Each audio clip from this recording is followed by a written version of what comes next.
It's week 13. Let's step into the huddle. You're listening to the PreSnap Podcast, brought to you by LineStar app, the top-rated DFS tool set and #1 companion for DraftKings, FanDuel, and Yahoo Daily Fantasy. Go LineStar Premium now at LineStarApp.com. Now here are your hosts, fantasy football experts Joe Pisapia and Scott Bogman. Hey, yo, what's up, everybody? It's me, Joey P, Joe Pisapia, and welcome to the PreSnap right here on the LineStar app. It is me, it is Scott Bogman, and it's you, and we're talking all things DFS. It's the preview edition for week 13 in the NFL, and we're coming to you live courtesy of the LineStar app. The LineStar app is the greatest DFS tool site in the history of the universe. Go out there, get it, upgrade yourself, do something nice for the holidays, upgrade yourself to the premium product.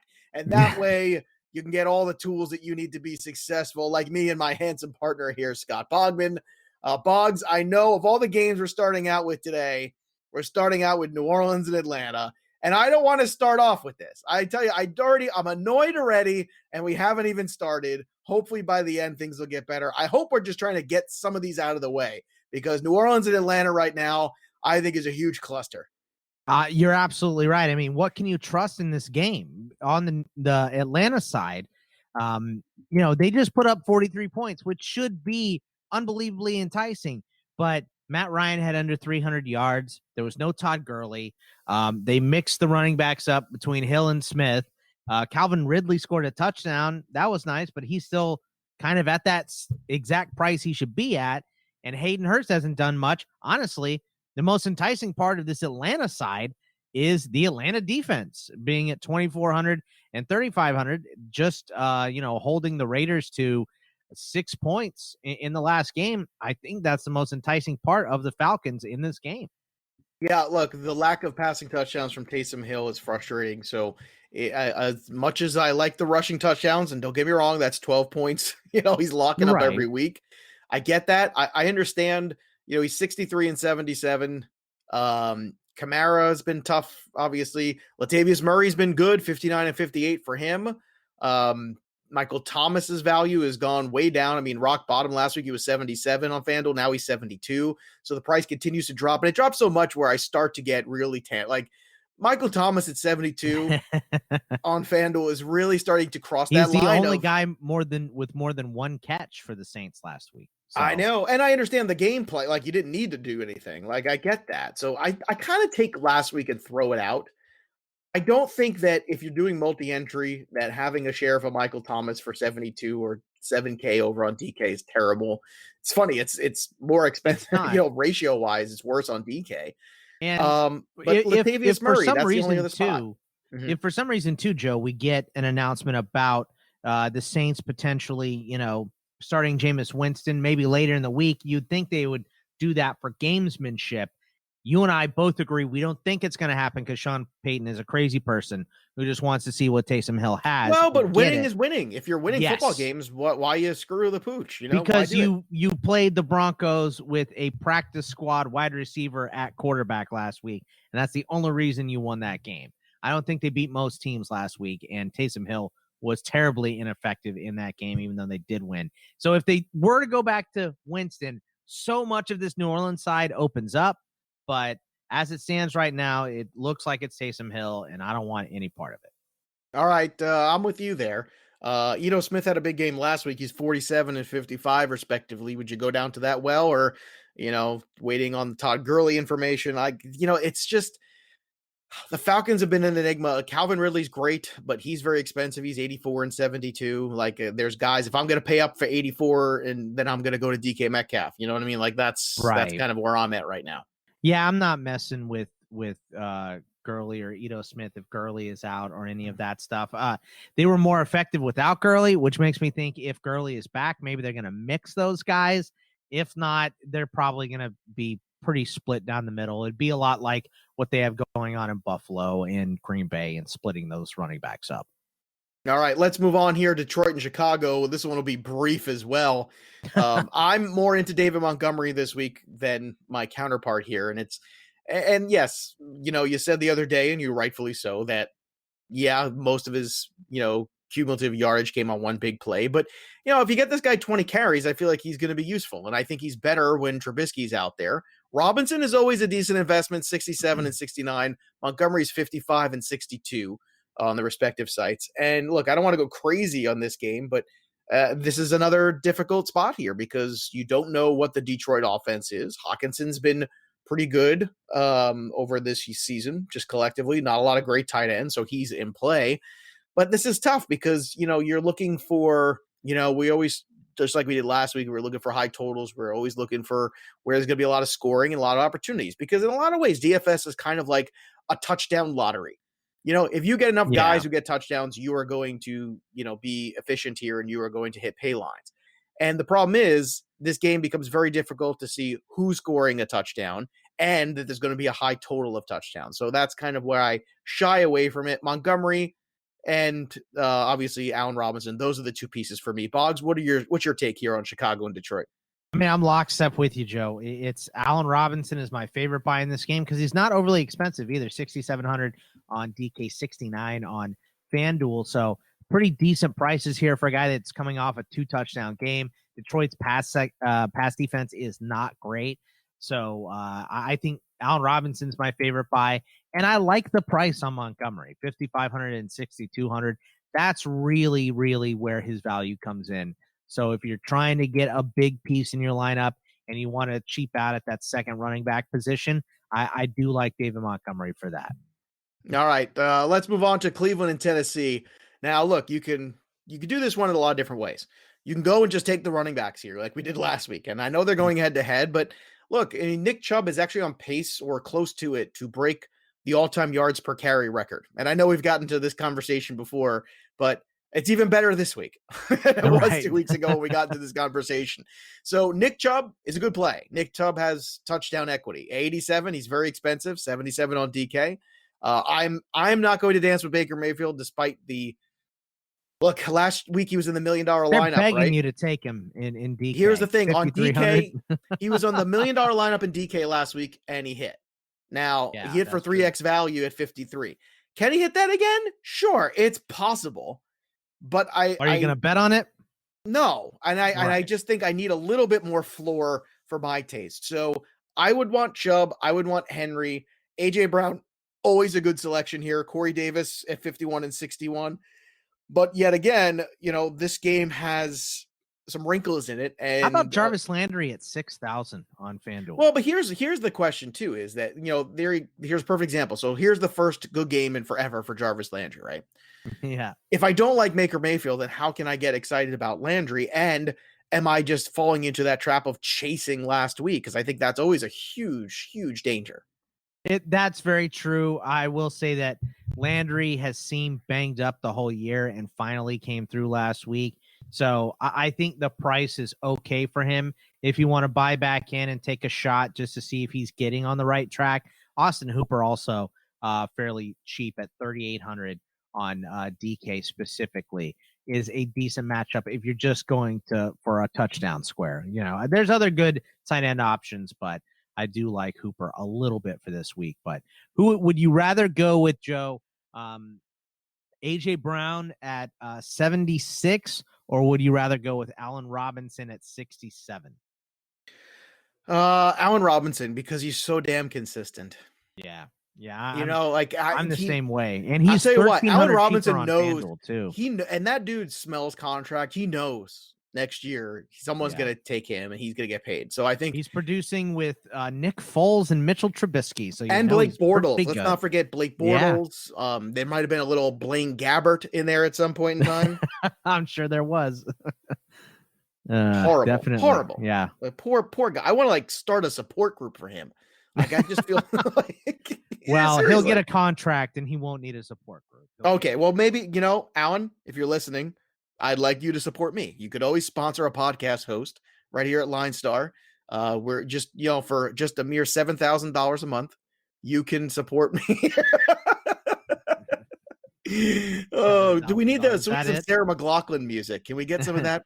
How about you sponsor me? I'm way cheaper. Just $500 a month. 5 minutes. That's That'll get it. it done for me. Yeah. Oh, well, I'm gonna ask. I'm gonna go big. Like I'm not. Don't sell yourself short there, buddy. I had a terrible idea. Oh goodness. Any love for Tannehill in this game at all? Too. Tannehill was a guy we were rolling with for a while, and then we seem to have gotten off that track.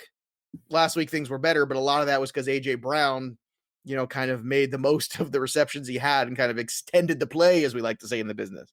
I like his price. I don't necessarily love the matchup. 6,200K and 7,800 on FanDuel, where FanDuel specifically, you have to pay up for quarterbacks. I like his price. I'm not in love with the matchup, but if you're looking for a cheap QB, you can do much worse than him. All right, let's move on to the next one here. Cincinnati at Miami. It's funny, as we go through this slate, it is so much less exciting than last week. I can't even, like last week we were like, oh, look at this. This is smash this. And look at this. This is going to be great. Look at this running back matchup. Look at Tyreek Hill and Mahomes. Let's pay up for them. It is not that exciting. Cincinnati, Miami, another game. Not super exciting. I'm sorry. Like I'm not going to go crazy for Fitzpatrick. He's 6K on DK, 7,400. I'd rather pay for Kirk Cousins in that same range if he starts. Tua, another guy too. Like I'm just not that excited about it. I'll tell you what, if Fitzpatrick plays, Devontae Parker becomes way more interesting, 64 and 68 respectively. If they're all tied together, how do you feel about Devontae Parker? No, I don't. I'm okay with Parker. That's fine. But I honestly, the DK prices on the Bengals wideouts, they're burying them because it's Brandon Allen, and I get that. But Higgins still scored last week, 4,600, 3,700 for Boyd, and 3,100 all the way down there for AJ Green. Those prices are. I don't love this matchup. The Dolphins defense is good, but those prices, I'm going to get those guys in at least one lineup this week. Well, T. Higgins is really, I think that's another one of these rookie wide receivers that kind of we lose in the shuffle a little bit, especially now because of Burrow being out. But the fact that he had a touchdown, I don't care when it came. Just the fact that he had a touchdown in that game last week, I thought was kind of just, very eye-opening to me about, effort, about where this kid is right now. And he is, I think, going to be a very valuable piece on a lot of fantasy teams next year. Yeah, I'm with you on that. Love me some T. Higgins. Anything else from Cincinnati and Miami that you might want to draw some attention to? No, I mean the Dolphins side is gross with Fitzpatrick here and the way he's been playing. Maybe Gesicki for a cheap tight end of 4,257 is not a bad option. Did score a touchdown last week, and he seems to be better with Fitzpatrick than he is with Tua. But other than that, I don't want much of this game outside of those super cheap DK Bengals wideouts. All right, let's go to Jacksonville at Minnesota. Now, this one I got some love for, believe it or not, and it starts with James Robinson. This year has been very difficult in the mid-tier of running back pricing. I always refer to this as the Melvin Gordon / Mark Ingram pricing, where historically in years past, this is where you got a lot of value. Those are those guys that cost you $7,500, and they had at least 2 times value with the upside for 3. And Robinson is still kind of in that pricing, 73 on DK, 78. It's kind of pushing the envelope a little bit. But look, Robinson, another 100-yard game last week for him. This guy just continues to impress me. And he knows the next year's going to be a new regime, and anybody coming in there would be nuts not to want him around. I love Kirk Cousins' price this week, 73 and 64. You're getting good Kirk Cousins right now. So I'm in for good Kirk Cousins, and that means Justin Jefferson, 69 and 77 along with him. That is the safest pairing, obviously. The rest you can kind of throw darts at the Rudolphs and the Chad Beebes of the world, and we'll see if Adam Thielen can get back on the field. But Dalvin Cook is 10,500, 9,500. Did visit his favorite tent, as he likes to do during a lot of games last week. But last week he was 11,000. This week he's down 500. Would you take the Dalvin Cook plunge this week? Because so far, running back has been a little bit tighter. Again, it's like the same 4 guys every week that we can roll with. And then there's Wayne Gallman. Like, I feel like that's what we do. That's the combo. It's the Cook Gallman combo. That's been it is because it's the season. Same price. It was the same. You could do Cook Gallman last week, or you could do Chubb and Henry. And we were like, well, Chubb and Henry seems like it's got a lot more potential, Right. This week playing each other, maybe not as much. So, but maybe may not. Like, whoa, I think. Okay. I exploded a little bit there. Yeah, you did. Down. You did. You're a little bit mad dog. Why don't you calm down? But seriously, maybe not. I mean, it's 2020. And I think we have to kind of throw out more of the rules that we usually live by, because I feel like there's nothing stopping the two of them from going like two prize fighters in this game back and forth at each other. Yeah, but their price, like this week specifically on FanDuel, that it's going to cost you way more to start Henry and Chubb than it is to start Cook and Gallman. So I'm with you normally, but the prices aren't matching up this week. I would look, Dalvin Cook is a fine start, especially against Jacksonville, even, getting banged up and all that stuff. He's a safer start than Henry versus Cleveland or Chubb versus Tennessee. So I get it if you want to start him. It's a really, really expensive price, though, for a guy that does love to hang in Club Blue Tent at least once a game. So a little dicey. I think I'd rather go with Jefferson this week and your boy James Robinson because he's cheaper. Can't figure out the Jags. I can't figure out the Jags wideouts. I tell you what, though, Tyler Eifert has scored a touchdown 2 straight weeks. Maybe not a bad option at 3,000 on DK. Maybe. I mean, Colin Johnson had a touchdown too. He got some decent amount of targets, but that was no Chark. Chark might be back. Right, and that's the whole thing. Eifert scored touchdowns 2 weeks in a row. Yeah, I don't think I'm gonna put my faith in the Jaguars on the road outside of Robinson. Like, I get what you're saying, and you could throw some cheap darts there. And if you're gonna throw a cheap dart, throw it at tight end. I mean, there's just worse things you could do there. And Eifert's always been a touchdown machine whenever he was healthy with the Bengals back in the day too. All right. Is it time for the Derek Carr bounce back? Derek Carr heading into last week was averaging like 19 fantasy points. Somewhere like now that number's all the way down to like 17 just from that one. That'll happen with a 1-point game. Oh God, I just want to kill myself after that game. Devontae Booker, Josh Jacobs, obviously, continuing to monitor this one there, but look, it's the Jets. So Derek Carr and the Raiders should absolutely bounce back for this game. Darren Waller, they're not going to have any answer for him if you want to go back to that. Well, look, everything statistically speaking, everything from an analysis standpoint last week said that the Las Vegas Raiders should smash the Falcons. They should be great. They should be throwing the ball over the place, having a good old time. It didn't happen, but I don't want to abandon all hope yet. And I say, I know the Falcons aren't good, but there's a big gap between the Falcons and the Jets. So we can't give up. We can't give up on these Raiders quite yet. Now, okay, even though let's ask this question. I'm going to ask you this question because of how bad it was last week when it shouldn't have been. Do you think that is going to significantly impact the roster percentage of these players this week? Because I think it's going to, even though it's the Jets. How can it not? It has to. So I'm absolutely with you on that. That's why I don't fear the rebound for Derek Carr. Look, if Josh Jacobs can't play in this game because of that ankle injury, who would you rather go with, Joe? Would you rather go with Devontae Booker against the Jets? Or would you rather go with your boy Dave Montgomery against the Lions? If I knew for sure Jacobs wasn't playing, then I would actually take my shot with Booker. Me too. I would too. So just from the better quarterback standpoint, he's going to give me more shots at the end zone at the end of the day. Right. So. You're absolutely right about that. So I'm with you on that. And that could be a decent play this week, but I like Aguilar as a contrarian play a little bit this week. Ruggs finally had a 50-yard catch last week. He may not be a horrible option. Darren Waller's always a good tight end option. And, look, Raiders defense, 3,400, 4,400 against Sam Darnold and the Jets is not a bad buy.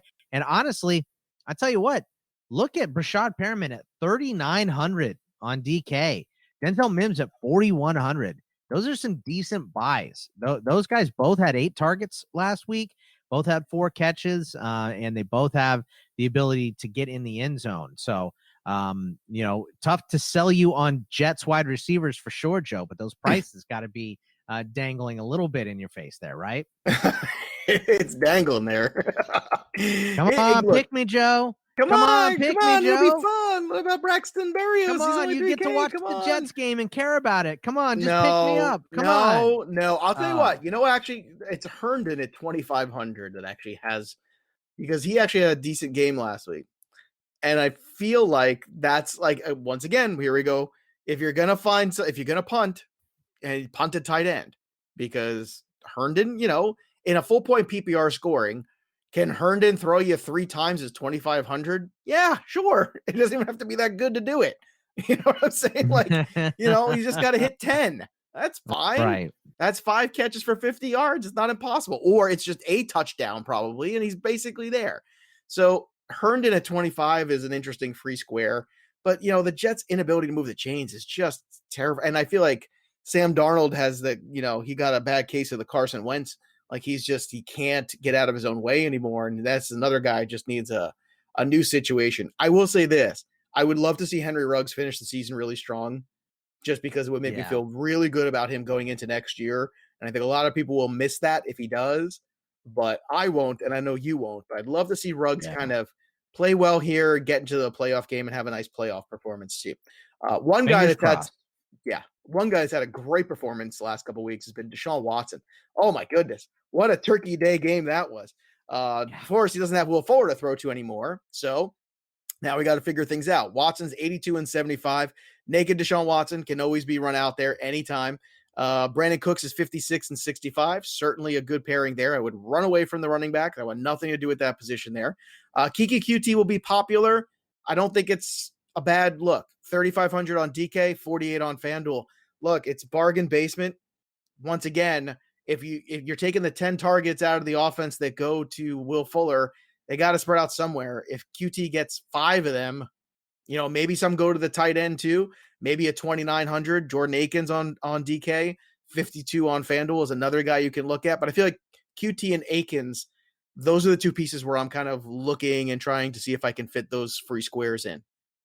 Yeah, and I understand that. I think most I want to go the other way. I want to go towards Brandon Cooks because he was good before Will Fuller went out, and he should be the number one guy, the most trusted for Watson moving forward, which means he's going to draw number one coverage as well. But I do think Brandon Cooks, against the Colts, they should be, look, the Texans are bad enough. They should be losing this game and playing catch up. So it should be a nice game for all of these guys involved. QT, Cooks, and Akins. I think they're all viable options this week. And Watson is just an easy, expensive quarterback buy. Yeah, it is. Like, that's a good cash game. Well, here's the thing. I think it's a good cash game look no matter what, even against Indianapolis. Do you agree? Like, I'm not afraid of any. I mean, Deshaun's isn't that good. Like, no, sign me up. Deshaun's a magician. I love watching him play. He's fantastic. There's another guy I feel bad for. Yeah, maybe we can pair those two guys. Maybe get Allen Robinson and Deshaun Watson together. That'd be fun. And maybe Ben retires. Steelers give 2 firsts for him. How about that? Not if the Patriots don't do it first. All right. Phillip Rivers, 59 7K, never a quarterback we're really chasing. I would love to start a running back against the Texans, but this one's a money situation. Taylor, we'll see about the health.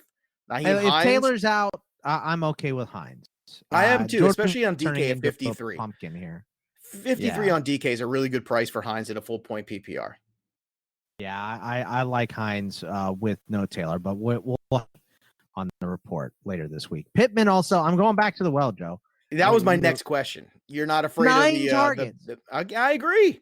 9. I mean, how many of them were 15 yards over his head? I have no idea. But I think that I think Pittman is going to be a huge contributor down for the Colts. So I really like this price on him. I'm going right back there. No fear. Well, 56. He's $100 cheaper than he was last week on FanDuel, and he's just 4,900 on DK. Like, that's, you know what? Last week we talked about the value of wide receiver on FanDuel. This week the value is on DK at wide receiver. Like, just load up at wide receiver, put your wide receiver flex, and then that allows you to go up and pay at running back if you want to, and you can have a good floor there to work with. Los Angeles Rams at Arizona. Kyler Murray, I don't think is 100%, so I'm a little gun shy here. Kenyon Drake's been good, 57 and 66. He's actually a good return on investment. We're looking for touchdowns. He's a guy last 3 weeks. He's getting a ton of goal line carries. He's getting a ton of red zone carries. I think this is something to pay attention to.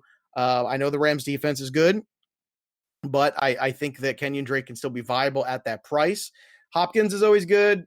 Murray's, look, last week was Gilmore with Hopkins and all that stuff, so I don't know how much you want to put into that, but it's another tough matchup with Ramsey this week. So I'm kind of fading away collectively from the Cardinals. How about you? Are you in on any Cardinals as contrarian plays? And what do you think about the Rams? And obviously Cam Akers starting to show some signs of life too. Yeah, I mean, I like Cam Akers' price at 4,500 and 5,600. I love the Cardinals go. If Larry is down another week because, and who knows, he might be. Andy Isabella got a lot of targets, 3,200, 4,800, not bad prices for him. I'm okay with most of this Rams offense. Akers obviously a tough guy to play because Henderson gets the first quarter carries and people are going to be freaking out in the first quarter when Akers is getting nothing, but they've been putting him in against a tired defense to score touchdowns late in the game. So it's kind of nerve-wracking watching that play out, but I'm okay with Cam Akers. As far as a wide receiver goes, good prices on Kupp this week, 6,100, 6,600. Good price on Woods this week, 5,900, 7,100. Josh Reynolds has fallen off. Van Jefferson got no snaps last week. The tight ends haven't been a major factor. Maybe the Rams defense with a banged up Kyler Murray too, 3,200 and 4,500. Decent prices here. So I like the Rams side of this game a decent amount, but you're right. Kyler Murray being banged up, Hopkins getting Jalen Ramsey. It just doesn't. It's not a good outside of Drake and maybe a division play on Isabella. There's just so many things here, man. And Kupp, boy, another guy from the last week, disappointing. He had 40 targets over the last 3 games. And last week he got 2 balls. Like what? Yeah. Oh God, what? It sounds like a joke, but it's not. 40 it's targets. Not. It is not a joke. This is truth. That's exactly what happened. Go look at the last month. All right, New York Giants at Seattle. Look, Chris Carson being back. This is another guy that has good touchdown equity, but I don't want to pay $8,000 for it. He doesn't. He has Carlos to get Hyde multiple. Snapped him like 41 to 25. Well, he did have my touchdown. Now here's a question: Would you consider Hyde at 53 and 57 as an interesting guy? But that's another guy too. I feel like they kind of eat into each other a little bit. And the Giants defense has been playing better than we expected them to. So no, I don't really want to mess with Seattle's rushing game here. No, I will mess with DK though. 82 and 85 against the Giants. I will absolutely take that. They don't have anybody that can cover him. Just no doubt about that. If you want to go at Russell Wilson, 77 and 9K, you really got to pay up for it. But kind of like last week with Mahomes and Hill, this is another one where there's no reason to think that Russell Wilson and DK Metcalf can't put up, each 30 points between the two of them. Yeah. I mean, look, the Giants defense has been playing great, but no one's been slowing down Russ. So I'm okay rolling him out. Absolutely. All right. Are we going back with our guy, Wayne Gallman? 5 games in a row, 56 on DK, 61 on FanDuel. Look at that price bump, 400. Now you imagine he might get a couple more carries because Daniel Jones was running the football a little bit himself. I imagine maybe 3 or 4 more carries in there for Gallman, but the guy's been steady. I like the price. I think I would go back here as a low-cost RB. I think he's a better play than Montgomery. Okay. I think he's in that same group with Montgomery. He is. I think they're in that same group. But I don't know. Colt McCoy, look, I'm gonna play Colt McCoy in a contrarian lineup. I just am, because if anyone else wins with him, I'm gonna be very upset that it wasn't me. So I am gonna give Colt McCoy a shot against this terrible Seattle secondary that Carson Wentz made look good the other night, but I don't think is gonna keep going, especially since a lot of their their pass rush has been with Carlos Dunlap, who did pop up on the injury report Tuesday morning. So we'll see what's going on with Dunlap, but I'm going to get Colt McCoy in there, which means I'm going to probably have, one crack at Darius Slayton, maybe an Evan Ingram, maybe go with Golden Tate as well in one lineup, but I'm not going to be putting that in my big money lineups. I'm not going to do it. And same thing with Wayne Gallman. I would not put Gallman in a big money lineup. All right, fair enough. Let's move on to Philadelphia and Green Bay. We always have a favorite defense every week. This week, for me, it's the Green Bay Packers, 3,800 and 4,100 respectively. And yeah, I'm paying for whatever it is. I don't care. You put it on top of the board. I want it because Carson Wentz is a turnover machine. He gets sacked all the time. I mean, look, between the sacks, the interceptions, the potential fumbles, like all the things that can happen here. I don't know which one I like more though. Do you like this defense better than the Raiders against the Jets? I do, because Carson Wentz is really just handing everybody the football in so many different It's ways. true. The offensive line is so bad. Like, the Jets are inept, but Carson Wentz is a turnover machine, and I'm going to go with the turnovers. That's where I get my points. Better shot So, for a pick six. You're absolutely right. pick six. I mean, he got sacked 6 times on Monday night. Right Yeah. there. That's You're 10 right. points You're right right. there. Yeah, I'm with you. They're a little more expensive than the Raiders, but yeah, I think it's I'm with worth you. it. I think Yeah. it's worth it. Not much, not enough where it makes a difference for me anyway. I will pay up for Devontae Adams this week. I'm okay with Aaron Rodgers as well. 85 and 68 for him. Yeah, Adams is expensive, but I've done lineups already with Devontae Adams and DK Metcalf, and it's not that hard when you have guys like QT, you have guys like some of the tight ends we talked about. It's not that hard. It's just not. I love Goddard in this game as well. It's like the one guy that I actually feel good about. I don't care about any of those wide receivers, but Goddard just gets a ton of looks. He gets red zone opportunities. 4,300 for Goddard is a steal, I think, on DK. 62 on FanDuel is incredibly reasonable. I think that is the one piece that I will cherry pick. They need to go to Miles Sanders in the worst way. I just don't think they're going to, but I think that the Packers stack is kind of my favorite stack of the week. Yeah, I mean, I'm with you on Devontae Adams. I don't know if I want a running back from Green Bay because they've been splitting those carries a bit too much for my taste. Also, look, Alshon was involved in the game plan, and he's 3,000 on DK. That's not a terrible cost for him at all. 4,800, a little more expensive on FanDuel, but 3,000 for a free square on Alshon for a team that should be down most of the game is not horrible. So I don't mind that Alshon play as well. What do you think about Lazard? He's just 5K and 56. I know it's a tournament play, but certainly looked, him and Tunyon, both. Tunyon's just 37, another great punt play at tight end. I think there's enough to go around here in this game for all these guys. There probably is. I don't see myself spending the money on Lazard. There's too many good cheap options. Like, I would rather, it's 2,000 less for Alshon. I'd rather take him, All right. Fair enough there. All right, let's move on here. New England and the Chargers. Yuck. Look, I know Herbert's throwing up 300-yard games like crazy, so I can't argue against Herbert. Keenan Allen last week ran into a tougher secondary than he's played in a while, but he's going to run into a tough one this week too. Eckler, to me, is the one piece that I love here. And again, when you're looking for good ROI running backs, last week we talked about him, getting right in right away on him.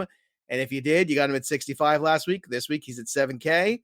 Him and James Robinson are right in that mid-tier running back. I love both these guys. 7K for him, 71 on DK. I think he's worth paying up for on DK too, because of obviously his ability to catch the football.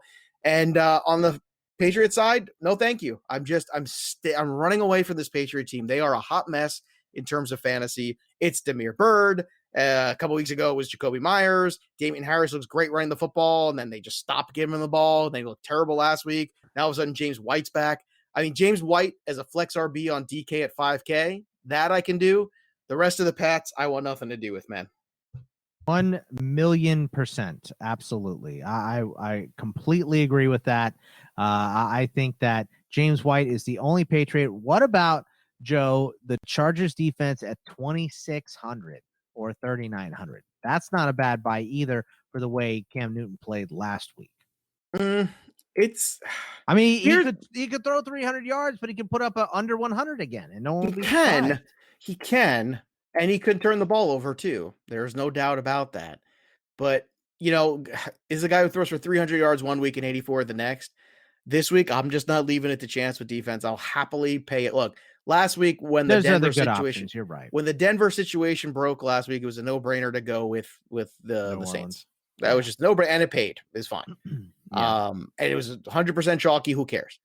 This week, I can't watch the Eagles anymore and not learn from this. You have to, whoever the Eagles are playing, you have to look at them. And I'm just looking at who could turn into Atlanta. Remember, Atlanta just crushed Derek Carr. And I think if there's one defense that could kind of come out of nowhere and surprise you and play really well, I mean, they're banged up too. I'm not sitting here telling you the Chargers defense is good. It's not. Joey Bosa had a nice week last week, but Perryman got hurt. I think it might be? Honestly, I think it might be Seattle this week. I think Jamal Adams back healthy, Okay, playing against well, Colt McCoy, I like gets that to the one too. quarterback. I think that's the sneaky one for me, where you're looking for who's the 1% owned defense this week that actually makes some hay. That could be the one for me. Yeah, I mean, you know what? There's some decent options in there too, because I don't like Detroit, but playing against Trubisky, that might work as well. So there's some decent defensive options. So you don't have to go to this well, but it's just when I saw how cheap it was, specifically on DK, I went, maybe the Chargers have that 87 yards of passing or whatever Cam Newton had against the Cardinals, who don't have a great defense either. Yeah, and look, I think, we always talk about, where you can punt responsibly and take shots. We always like to take shots at tight end. We like to take shots on defense because that's where there's going to be the most variance. And on top of which, there's also, if you're wrong, it may not kill you, like it just depending on what you do. So, I think those are the ones for me, and you come out of here when you start to look at the slate as a whole this week, when you step back a little bit, like last week, we saw some big time names worth paying up for. How do you feel about this slate when you step back and look at it? It's a little more difficult because we have so many weird push off games and all that stuff. So, but I feel fairly confident with this one. So, I wish that the Pittsburgh and Washington game was still on Sunday so we could get some pieces of that in there. I particularly would like Pittsburgh's defense. But that one got pushed to Monday night. So weird that Pittsburgh got pushed to Monday, but Baltimore got pushed to Tuesday. Extra day of rest for them. That's weird. And also right when Lamar Jackson will be eligible to come off of the COVID list. Perhaps that tinfoil hat you're wearing does actually get better reception than we think. And I try not to be a crybaby about the Steelers as much as possible because that's boring. I don't like when fans do crybaby stuff. But I'll say this week, my pay-ups are definitely DK and Adams and putting them together. And I also like paying up a quarterback this week too. I think there's a couple, I would say, high-level quarterbacks worth paying up for, whether it's Watson, Aaron Rodgers, those kind of guys right now. I think that's the route I'd go. Wilson, you could probably put in that conversation as well. But running back is odd. It's Eckler, it's Robinson, and once again, there's just not a lot of depth. It's just, and we're on a bye this week with Carolina and with Tampa Bay. And I'll tell you what, if there's one team that needed a bye, it is the Tampa Bay Buccaneers. Oh my goodness. That is a team that needed to buy in the worst way. They need to go 2 weeks to just find themselves. They need to go on one of those retreats, right? Where they just got to go and do trust exercises. And do a bunch of trust falls. Yeah. A bunch of trust falls. Maybe, knit a quilt. A mid-level comedian is there to make fun of Debbie from The Office. Right. Yes. Yeah. 100% like that. And then give Ronald Jones 20 carries. That's the secret of everything. All right. Sure. Yeah. Bruce Arians always comes through on what he says to the public, right? Come on. Yeah. God, it's